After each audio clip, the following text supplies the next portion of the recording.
It's the start of a brand new year in NLW. Welcome back to the NLW Figs channel, and we've got a doozy for you to kick off the new year for NLW Figs. Before we do get into the video though, obviously you see the figure right there. I'm very excited to talk about that, and I will thank the person who got me this in just a moment. But before we get into it, I just wanted to say thank you for your support on the most recent videos on the channel, and also, thank you for bearing with me. Last time it was a kind of a cluster, to be honest, trying to get all of the videos done for Christmas, because of course I did the daily December videos for NLW Figs, and it went well, but obviously it was difficult to do it every day, so I needed a little bit of a break from it. But we're hopefully going to be back to regular uploads at least once a week, and a couple of NLW podcasts thrown in there as well. In fact, this Tuesday, in fact, I'll be uploading an NLW podcast with a special guest, but more on that later on. But we'll just get straight into it. This is what you clicked on here for, of course.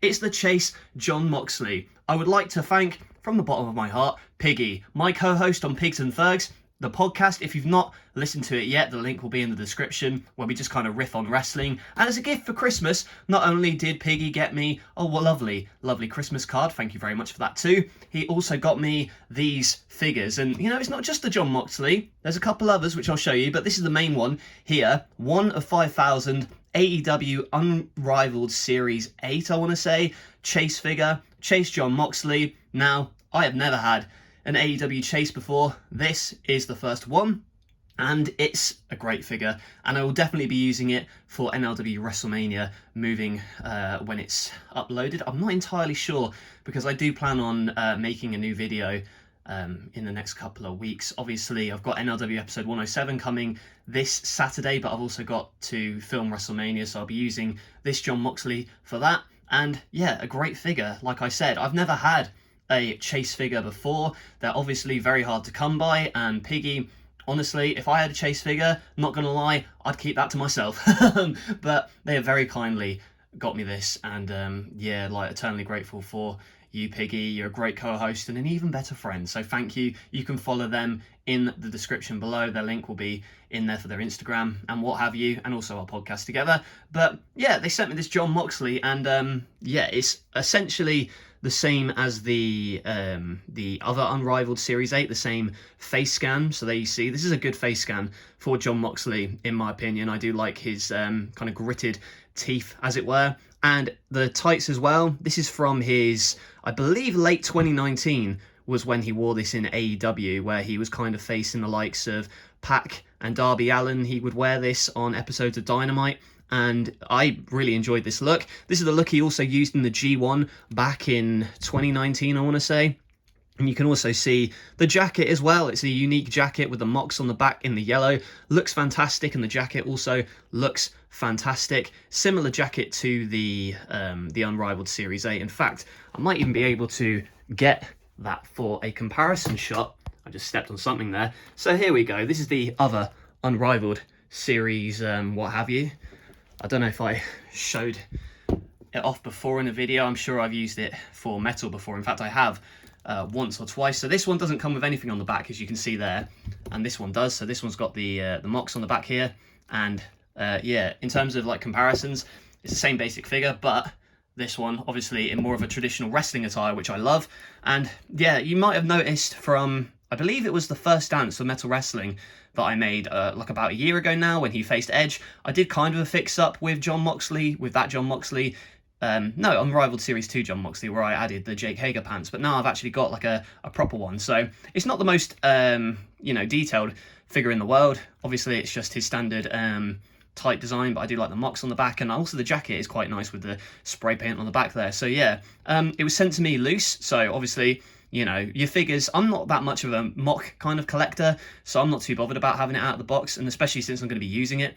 And again, if I had an AEW chase figure that was sent to me, I'd be really tempted to open that bad boy up. So I'm glad that decision has not been made for me, because otherwise I don't know what I'd do. But I like that this is loose, and I can actually use it in a pick fed. I know a lot of people are kind of wary about opening these chase figures because of the rarity of them, but I'm very grateful for this one from Piggy, and can't thank them enough. Again, follow them. But that's not all. This isn't the only figure they sent me. As great as a figure this is, they also sent me a couple of these bad boys, these TNA Marvel figures. So here, first of all, we've got Jay Lethal. Now, Lethal, this is a Toy Biz, I want to say, Marvel, TNA Marvel figures.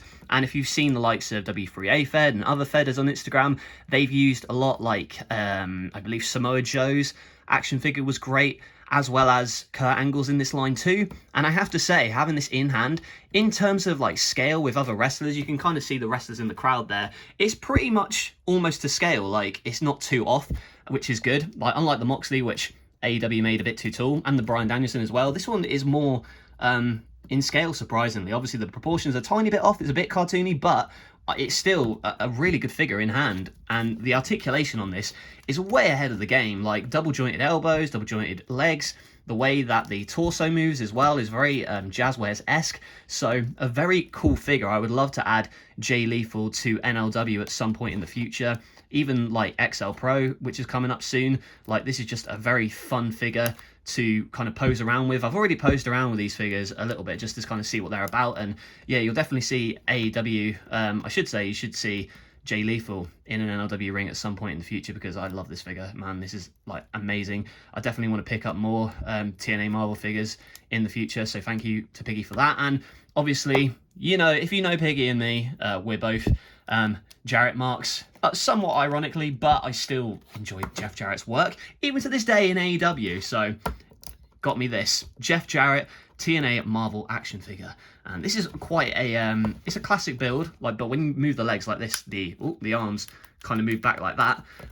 So again, it doesn't have as much articulation as the Jay Lethal. It's a little bit awkward, but it's still a lot more posable than I thought it was. I definitely want to do some sort of skit with Jeff Jarrett. So obviously the head on there, it's probably not one that you could kind of transfer to a custom figure, for instance. But the way it moves, it's not as in scale as the other figures, but you know, the legs work fine, and then the arms kind of click up, and it's double jointed as well. So it's kind of like the Jazzwares UFC figures, in the sense that the arms kind of click upwards like that. And yeah, the posability of it as well is a lot better than I thought it was going to be.